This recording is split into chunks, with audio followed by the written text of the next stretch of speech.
For the World Cup on the BBC, we've created a tapestry. And to accompany that, we've created a film.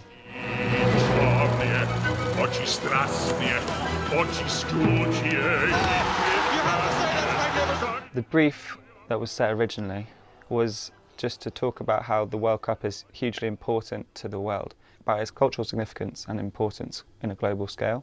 So we came up with the line, "History will be made," and we thought, let's create a tapestry which is a record of events of historical importance that societies have used for thousands of years, and let's update that for 2018. We decided that we wanted to make a real tapestry because we thought it would be amazing to have something that would last. You can do almost anything with CGI and it almost loses the joy of it because people go, oh, it's just CGI, and sort of switch off, but we're hoping that what comes through is the fact we really did it for real. We animated a film and we then programmed embroidery machines to create every single frame as a unique embroidery, which we then rephotographed, and that's what you see playing out.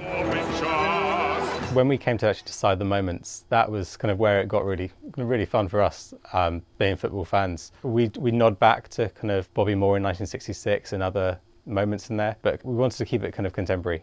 I love Zidane's header in 1998 for him to win the World Cup. That, for me, that was my first World Cup I remember, and it was such an amazing moment. I'll never forget kind of where I was watching it. No vuvuzelas. That kind of was one of the cultural moments that sort of didn't make it in there.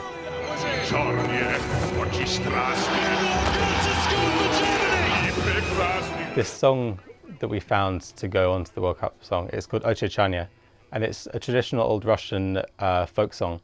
Once we decided on that track, we worked with an amazing composer called Alex Baranovsky to kind of rearrange it and recompose it.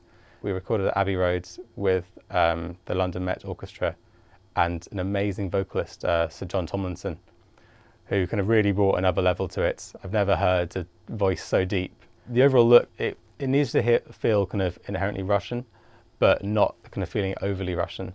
So that's why we looked at kind of these inspirations from Russian mosaics, but also looked at kind of older Russian arts, and that's how we developed this colour palette. I think it's so important for the BBC to get behind this project for two reasons.